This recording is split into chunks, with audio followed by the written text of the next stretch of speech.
Hello, ladies and gentlemen. Welcome to X Marks the Box, the lost episode. Basically, we recorded for 2 hours this week. We recorded a really long podcast, and then Alex's computer crashed, unfortunately. So we ended up losing all the footage, but we did manage to recover some of the audio. So we got about a 45-minute podcast for you. It's got Minecraft Legends gameplay over it for you, because otherwise you'd just be a static screen. I hope you guys enjoy it. We talk about the coronation, talk about Starfield getting a bit sexy, and we talk about our favourite what games we've been playing. So it's just the stuff we usually have for the podcast, which is missing, but yes, this is like a bonus small podcast to hopefully tide you guys over, because this week's episode was a bit shorter because we had technical issues. I hope you guys enjoy it, and until next time, too sweet. See you in a minute. Bye. Hello, ladies and gentlemen. Welcome to Xbox the Box, an Xbox podcast. My name is Potato. I'm with my good friend Alice. How you doing? Hi. How you doing, Alice? And my pronouns are she, they. And this week, Potato is in full depression mode. What's wrong, Chief? Yay. Ooh. Wow, I wasn't going to go into too much detail, but yeah, I'm he, like Michael Jackson. And I'm a bit down on it. Oh, I feel like it's not really that I'm depressed. It's more that I feel like every Xbox podcast I've listened to, and our podcast is probably going to be going down the same route. Every Xbox podcast I've listened to this week, and PlayStation podcast for that matter, including in PS We Trust, are all kind of shitting on Xbox at the moment. And like, is Xbox doomed? Is it the end of the world for Xbox? The sky is falling.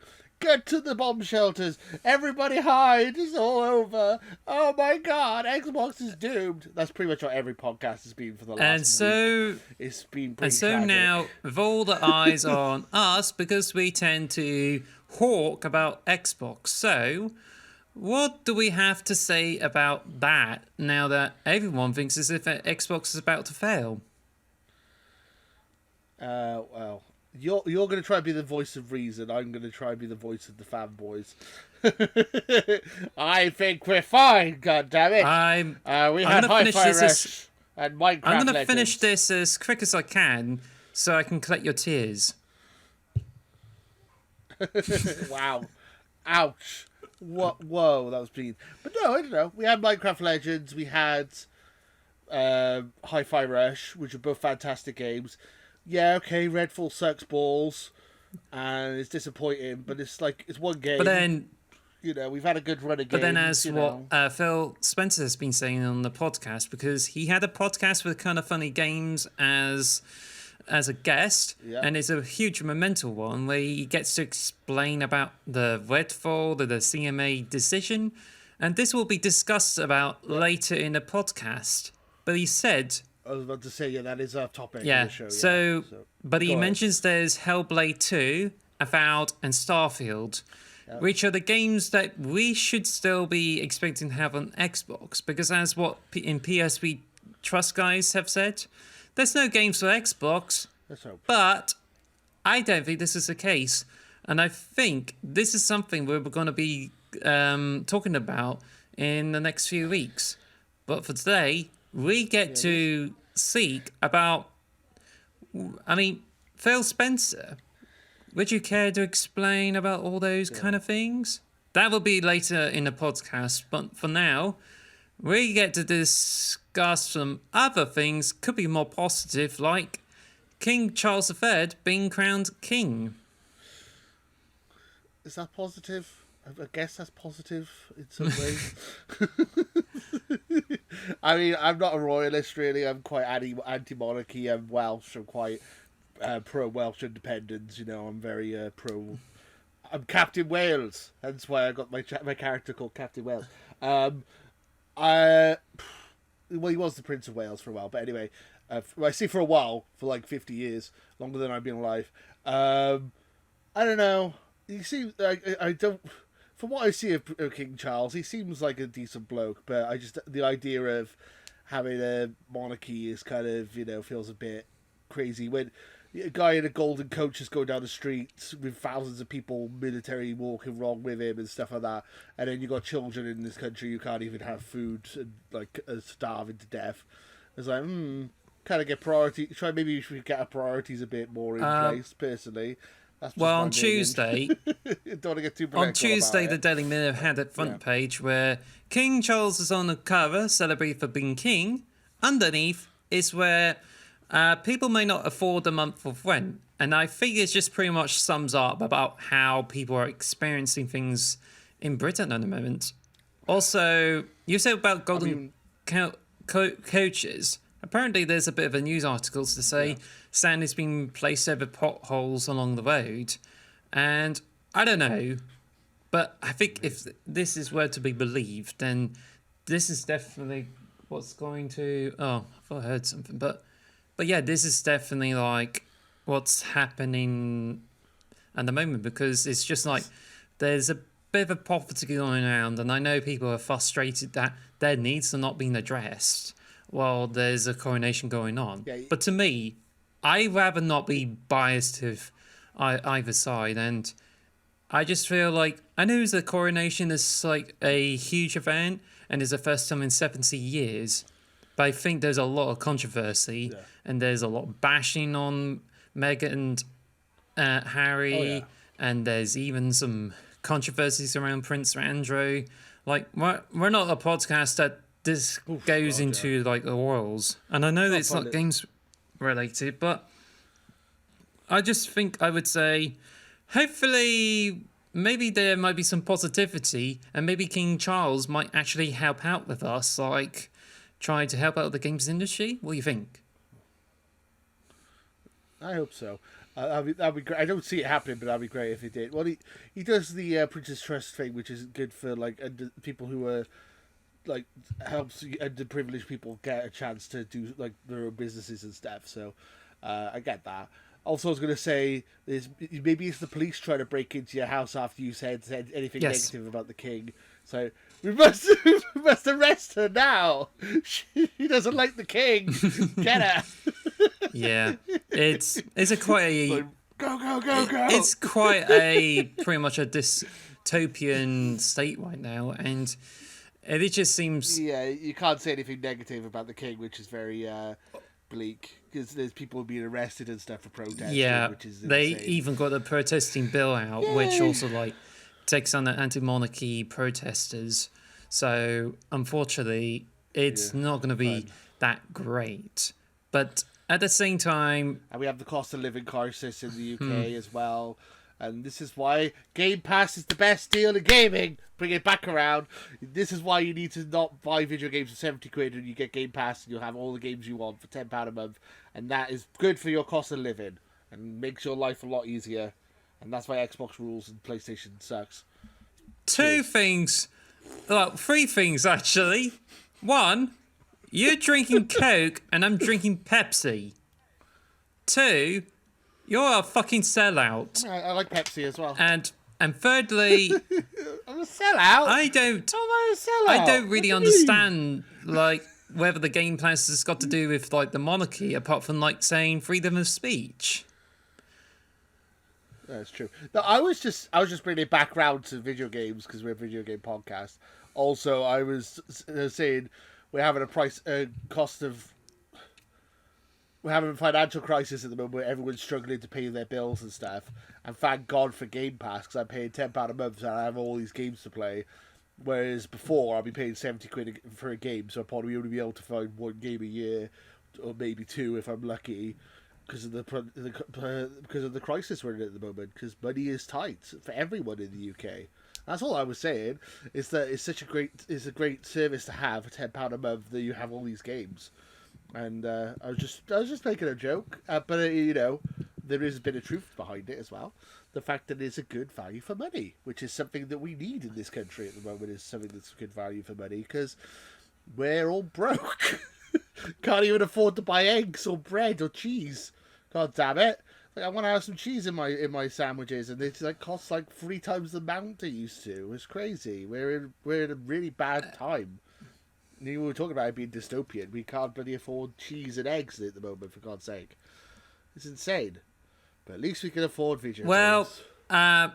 As we now have a King of Game Pass monologue speech done, we can move on to what we have been playing. So, Oh yeah. Lewis, the first, what have you been playing? Okay, so what we both played Minecraft Legends Yes. last night. We were both playing that until early hours of the morning. I So that was would. fun. That's my first item is the co-op Well, we one. can discuss about that in detail, but first of all, let's get the small bits out of the way. So, I've been playing Sega Mega Drive Classics on Xbox. Not so important because emulation is not that brilliant. But on it, you get all the Sega Mega Drive games, so I've just been dipping my finger into pies and looking around it. And so then I've been looking at, how do I put it? I've been trying Alien Soldier, Dynamite Heady, and a few bits. But the reason I went into it is because I tried to unlock the achievement in Sonic 2 for having 5 lives after finishing Emerald Hill Zone, and it did not unlock on Xbox. And it glitched out on me. It says it's complete, but doesn't unlock it on my Xbox. So what I did is I cleared the local save file for it, go offline so it doesn't sync. So I went in, make a new save file, and then try again, and it unlocks the Xbox achievement. So then what I did is I opened up a guide, press start to go manage the game data, which should be at the bottom, and clear the local save file. So that way, when I go back, I can sync up a file and I get the old save back. So now I managed to have a cake and eat it with this one. So yes, Very smart. so Very, that's very what I've been Yeah. playing for this week. Is there anything else? Ooh. Yeah, so I mean, you've been in retro. We've both been in kind of a retro gaming mood by the sound of things. So I got I can't remember what it's called now. It's like the Disney animated collection or something on Xbox. It was like £4. It had the Darkwing Duck game on it, which you probably never heard of. I played when I was a kid. That was like one of the only games I ever owned on my NES, and I never finished it. So I finished that in one night, like about a week ago, and I really enjoyed it. It was really hard, and I could see why I never finished it as a kid, because like even with like unlimited rewinds and stuff, that game is bloody difficult. So I did that. I beat the Darkwing Duck game, and I've been playing lots of Zeldas and Mario's and stuff. I gotta ask, So the Darkwing Duck, that's from the Disney Afternoon Collection by Capcom, is it? that's the one. And that one's got Yeah, I couldn't remember. What it was that called, one's got like Tailspin, Duckwing Duck, and from what I discover, there's 2 DuckTale games on the NES and 2 Chip and Dale games on it as well. So have you? Yeah, it's got everything on it. I only played Darkwing Duck because literally I saw that was on there. Like, oh, I remember that game from when I was a kid. And I was like, I want to play that again because I don't think I ever beat it as a kid. I remembered it. I had like fond memories of it. And yeah, so I played it through in one sitting basically. But yeah, that was the whole reason I bought it, was that, which is kind of crazy. But yeah, I need to play the other games on that collection. Obviously DuckTales is a classic. Everyone loves DuckTales. I haven't really played the other games, so I'll definitely give them a try at some point. But yeah, I also just beat Star Wars Pod Racing as well. That's free on Games with Gold. If you have Games with Gold, pick it up. It's free. A lot of fun. That was the game I used to play on the N64, and you got the remastered version on the Xbox. It's still a lot of fun to play. It's got there's that, and it's easy. It's got a long ass credits though, does it? The credit, yeah, we were saying that last night. I finished the game, and the credits came on, and I was talking to you, and it just kept going and going and going and going. It'll basically, it's first person view of a map, like of the character going through, and then the credits going down it. And it's like, okay, so it's done like a whole track, and then it's like the credits finish, it cuts to black, we're like, oh, thank God it's finished. And then it loads up another track, and another load of credits, and that happened like 4 times. I'm like, what is going on? It just never ended. It was about a 30-minute credits, and you can't skip it. I don't know what the hell was going on with that. It was very frustrating. Yeah, I'll just bring up the Podwaser credits. And I think it's on the Nintendo 64. The original was, yeah. The one I played obviously was on Xbox, and it's called Star Wars Racer on the. Well, apparently, And it's free with games with gold. Apparently, it's 15 minutes long.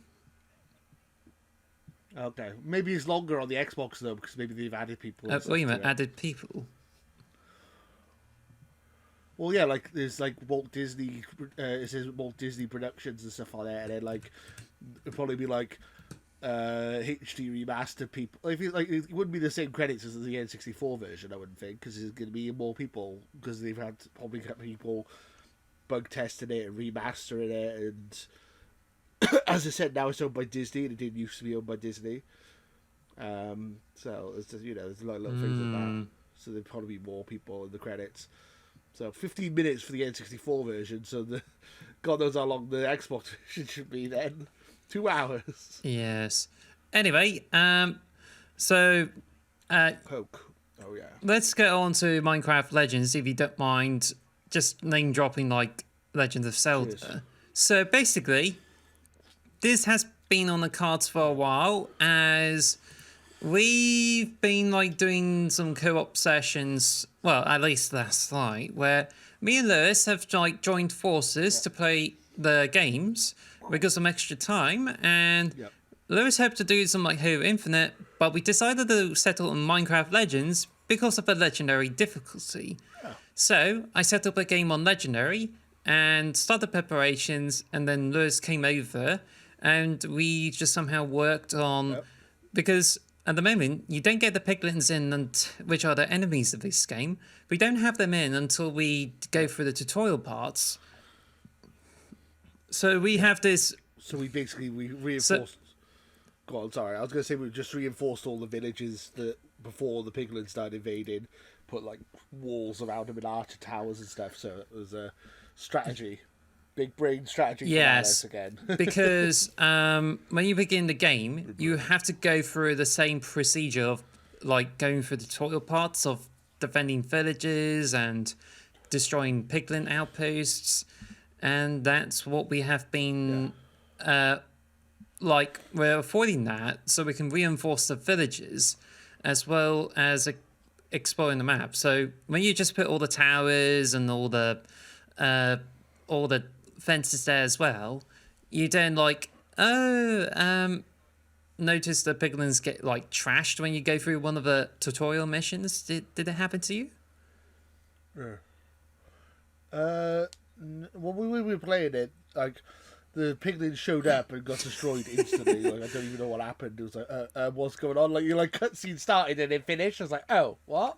Like we kind of broke the game by putting all the defenses up before the game was ready for us to do that, which is hilarious. So yeah, I enjoyed it. I enjoyed that. I mean, we had fun. That. I also trying to destroy. I also like while he was like dealing with the resources and building fortifications, I explored an entire map. Because in the map, you discover the likes of the mounts, because you go on different mounts and gives you different abilities. I also found the first golems as well, that if you get the tower in and you can get enough resources, including gold, you can like summon up golems who will actually get to fight with you. This actually makes it a bit easier for you to like get your units in to like destroy structures, for instance, and it's just something that is like really entirely useful. But yeah, we spent the whole night like complete the tutorial worlds, tutorial missions. We completed the fortifications of villages. But as soon as we start to like get into the nitty gritty of like defending against the piglin villages, we just have to finish for the night. But we do have a lot of ideas on how we can get the upgrades and, of course, make it easier to beat the legendary difficulty. But for what I know, as we may have discussed like earlier in the podcast, it is actually frustratingly hard. On Legendary it is, yeah. But then when you're on normal difficulty, Yes. it's quite easy, so it's very it's not like a nice balance in the middle, unfortunately. There's no middle ground. It's either too hard or too easy, goddammit. Yeah, we enjoy Minecraft Legends. I really like that game. I think it's a lot of fun. Need to play a bit more, for sure. As you were saying, like you were like resource gathering and exploring the map. I was I was refortifying all the bases and then also going around killing everything I could find with my army of golems. And that was fun. Like, we basically had our own jobs and we were just doing it. And it was fun. Yeah, I really enjoyed it. Going to go back and play it more, hopefully tonight. I hope so too. Hopefully. Or whatever. Fingers crossed. Should we get on to the news? Sure. News. So, today's news is that following up the CMA decision, which is going to be what's going to happen for the next few months, because Microsoft and Activision mainly, are going to ramp up the appeal process. And what they did is they hired a lawyer who once became a lawyer to Boris Johnson and Queen Elizabeth II. No. Interesting. Okay, I didn't know this. This is the first I'm hearing of this story, so this is interesting. So we're getting new lawyers involved to get this Activision deal done. I mean, I feel the fact that it got blocked was a bit silly in the first place, so I'm hoping that they can just get it overruled and we can get this sorted, you know? Like, they basically blocked it because of cloud gaming, even though cloud gaming's not really a thing yet. It's still an early developing market, you know? It's kind of crazy. Yeah. Okay, well, I'm hoping that means that's a good thing, I hope, right? Well, we'll just have to see about that, because they hired a high... I mean, Boris got away with murder, basically. Sorry, I cut you off. Yeah, I'm just trying to mention that Lord David Panic... Panic? I don't know. No reason to panic, though. KC, whose client list has included Queen Elizabeth II and Boris Johnson, that's it. And the lawyer's going to be working with the Activision to appeal against the CMA, and I think that's basically it. Like, it's a high-profile lawyer, and I think it could be helpful that he might actually be able to successfully appeal against this. But I think Activision is literally going to pour out all that support to go into that appeal. So I just really hope that this whole decision gets appealed. Yeah, I do too. I mean, the only thing I would say is, how much does this person know about the games industry? I know they probably know all the legal stuff when it comes to to company acquisitions and stuff like that. But I assume you would probably need some kind of knowledge of cloud gaming and stuff like that to try and appeal this thing. So it'd be interesting to see how this works out. As I was saying, like, you know, Boris, if he used to be a lawyer for Boris Johnson, he's probably done a good job, because Boris did some things which he shouldn't have. And let's just say that. And he must be quite a good lawyer to keep him out of trouble. So let's just say that. But yeah, no, interesting. Maybe this will get this sorted. I don't know. Like, some people, like Pacta, thinks that this is going to get resolved within the next month or so. Other people think this is going to take another 2-3 years. I don't know what's happening. I really hope this is going to get sorted sooner rather than later. And that's good news, I think. I think that's good news. I'm going to say good news. What do you think? Do you think that's good news? It's a bit hopeful, but I would say that I think the CMA decision should be appealed against anyway. So I'm totally hoping for that. Moving on, Starfield is going to have... Well, they currently have an ESRB description, which could suggest as if it may actually have some, like, really mature scenes. So, according to Pure Xbox... Excellent. They have a brand new ESRB rating of M for mature in the US, and it has included some... The game is likely to include some suggestive material, where life is a sexually transmitted disease that's 100% fatal. I'm all for getting a little bit wild. I'm all for getting a bit wild, but next time we won't wear the jetpacks or something. Yeah, it's this here. Something like that. I love it. It's so many cheesy I'm lines. all for getting a little bit wild, but next time let's try it without the jetpacks. Hell yeah. Starfield, sex, drugs, and rock and roll. I'm totally down for this. It sounds amazing. We got drugs, we got blood, we got sex. Yes, this game is 10 out of 10 already. I'm kidding, by the way. But no, I'm just like this. I'm positive in this news. This is fun. I mean, the lines sound very Mass Effect to me. Like, you know, like the romances in like Mass Effect, they seem very cheesy. And it doesn't seem like it's gonna be like, you know, pornographic or anything. It just sounds like it's just gonna be two people chatting and then it'll cut to black. It's like, that was fun. Like, you know what I mean? It's not gonna be. You're not gonna see anything. So, you know, might be a bit of blood, as I said, a bit of violence with the shooting and the pew pew pew pew. But, you know, I think that sounds like a reasonable thing to have. It makes it more mature. The drug use should be interesting because they've already mentioned that there's going to be hallucinogenic. Oh, fish. please, look. I mean, it's going to have mod support, so we're definitely going to expect more of that to come. Oh yeah, for sure. I'm very excited. This should be fun. That sounds like a lot of fun. I'm really, as I said, sex, drugs, and rock and roll. What more do you want? It's like, yeah. So I'm sold. As it stands, the Starfield is going to have some like really raunchy scenes, and I'm sure it's going to excite him as much as that shower scene in his Hitman Let's Play. Oh man, that's an old video. That's a nice callback. Well, that was my most viewed video for a very, very long time.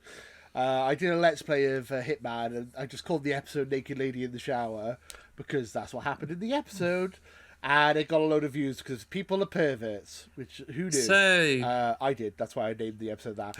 moving on, new patch for. I just wanted to mention one last thing. Jetpack sex? I want.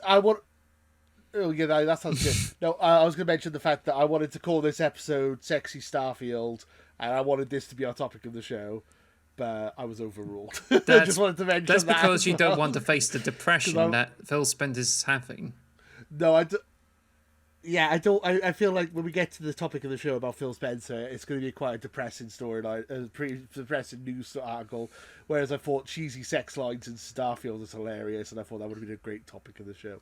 But that's just but I was overruled, and probably for the best. You're probably right, but I just thought I'd mention that because I thought. It was anyway, funny. And I thought I was thinking of a funny thumbnail with sexy people in space, but that didn't happen. Can we just move on before we start getting demonetized by YouTube for talking so much jetpack sex?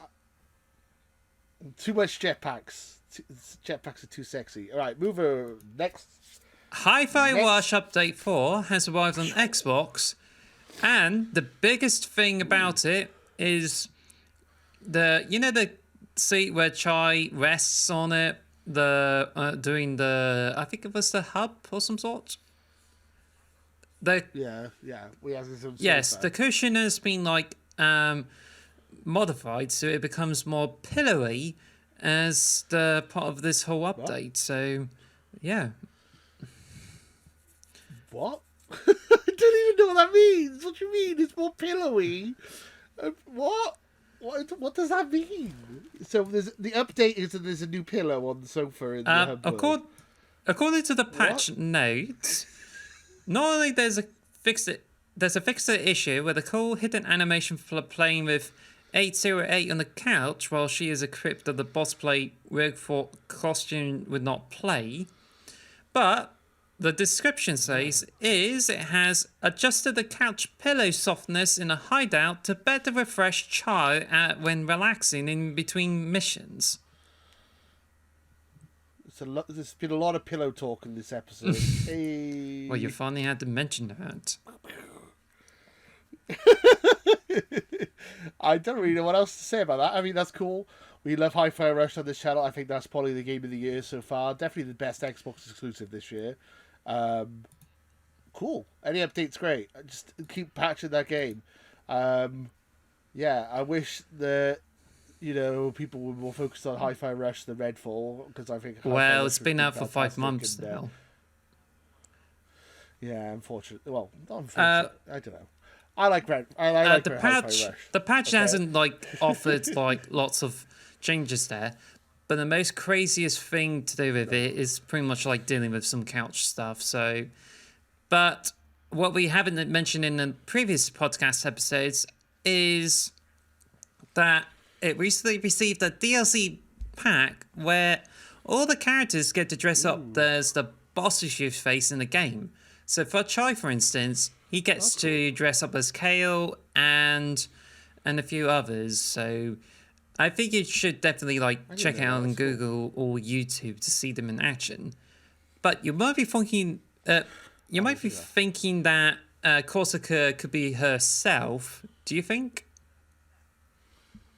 Oh, that's a good point, because she was a baddie, wasn't she? I mean, spoilers for the game, for people who haven't played it yet. Which you should, because the game's fantastic. But yes, yeah, I guess so. I mean, she's not, is she? She dresses up as the first boss. Can't remember her name. Whereas the robot, the cinnamon... Oh, the wrestling one. The cinnamon one dresses up as Corsica. Cinnamon's my favourite character. I love that character. He's so funny. Like C-3PO on steroids. Anyway, I love it. Moving on. Dev is sad about the mean-spirited feedback they received on Redfall. So, according to the Pure Xbox article, it says here that it actually reveals that Sadie Boyd has said, "I did not anticipate my own peers, friends, or colleagues opening, mocking, and being gleeful with a difficult launch, delighting in the failure of others, no matter how you feel towards the company, mean-spirited. I feel sad, confused, and disappointed." Actually, yeah, it's senior 2D artist on Redfall, and that's Sadie, and I think... Oh, it's there, so... I don't know. But yeah, it just says... She went on to say that, "I try to keep things positive, I really do, but I'm human, I have feelings." And also said, "Seeing people I looked up to saying things like they deserve this, now their resumes are tainted, lol. What effing idiots, etc. have truthfully been the only things to bother me." So yeah, it's just like devs are just being hounded by some I don't know, some mean-spirited gamers, rubbing them in their faces. But I think it's just what we say about it, because you would just somehow, badmouth to, 343, and then I just went on to say that we don't really mean anything bad for the 343 employees, because they have worked hard in the game. And the same way we say about the Redfall devs working in the game.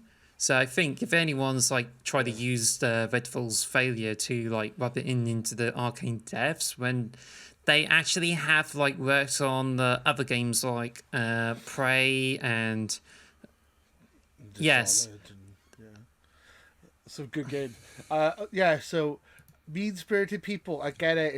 It sucks, but on the other hand, people have got to be critical about a game that's this broken and this bad. So I kind of get it from both sides here. I mean, obviously, don't send them death threats or get too mean or take it too personal. But then on the other hand, you got to be able to take criticism. Your game's broken. Your game sucks. I'm sorry, it does. I want to like it, but it just don't. It's really bad and broken. I don't know what else to say, really. I mean, it's one of those things, isn't it? I get it from both sides here. What the story is, It sucks. It must suck to be working on something for 4 or 5 years, and then it turns out to be a total garbage fire when it comes out, and everyone just taking the piss out of it. It must suck. I must admit, that must be horrible. But if there's one, it has to be. If it's a bad game, it has to be called out for being bad. I think one thing we can say on this, though, that no matter how bad the Redfall game is, trying to trash pile on the devs is pretty much makes it worse. So if you feel like you want to mock people for working so hard at the game, don't. Because if you're looking to work on games or do game reviews in the future, then you might probably get lambasted on it. So pretty much treat people with respect. But for sure. Also, I want to mention the fact that for years and years and years, I feel like we would get good quality stuff, but I feel like the AAA development, or quadruple A, or whatever you want to call it, in games design is now getting more and more... It seems to be getting more and more tricky. I know it's very difficult to develop these games, and you seem to be getting more... It seems like every month now we'll get a Cyberpunk, or we'll get a Battlefield 2043, or we'll get a Redfall, Or even Star Wars came out the week before, that was buggy on PC. Forspoken was buggy. It feels like it's hard to make a good quality game now that a game is broken. I feel like every game's broken on or a large percentage. I would like to interrupt you because this is something for the topic of the week, because this actually links in with what Phil said. But as we went through all the news this week, we are now going to head down that... Well, actually, I think some other news is that Silksong has been delayed, where I think Microsoft, whether it's Microsoft or someone else, have said it will come out June this year. But the developers of the Hollow Knight sequel Silksong has been delayed as they need more time for development. And apparently they seem to be cherry picking the time, or cherry time, or whatever that is, so they can spend as much time as they can to deliver the game. Now, it would seem as if Microsoft could be at fault there, but I think it's fair to say that I think there was a lack of communication between them and Silksong. So, I'm still here. Sorry, I just had a bit of a dead leg. I needed to stretch it a sec. Whoa. I'm still here, though. But yeah, I mean, take as much time as you need. Anyway, so Silksong has been delayed and could be coming out this year. And I also have on the Fantasy Critic League, which means I could be at the disadvantage here, but I think I haven't heard a lot to suggest as if this game is coming as soon as June, so I anticipate this coming out later this year. So I don't know, but I think I was saying I think there has to be more communication between Microsoft and the developers, which will be discussed later in the topic of the week. Anyway, for sure. I love Hollow Knight. Such a good game, the original. I'm really looking forward to the sequel. As I was just saying a couple of seconds ago about games being broken when they come out, take as much time as you need. If you need another year, if you need another 2 years, bring the game out when it's working. Don't bring out a broken game just to get it out, you know? I feel like that's important. I feel like Xbox and a lot of companies now have been rushing games out that don't need to be rushed. I feel wait until Hollow Knight is perfect and then release it. So there we go. That's my personal opinion. Thank you for listening to the X Marks the Box podcast. Follow us at X Marks Box on Twitter or X Marks the Box on YouTube. And follow us on all audio podcast services. Thanks for listening.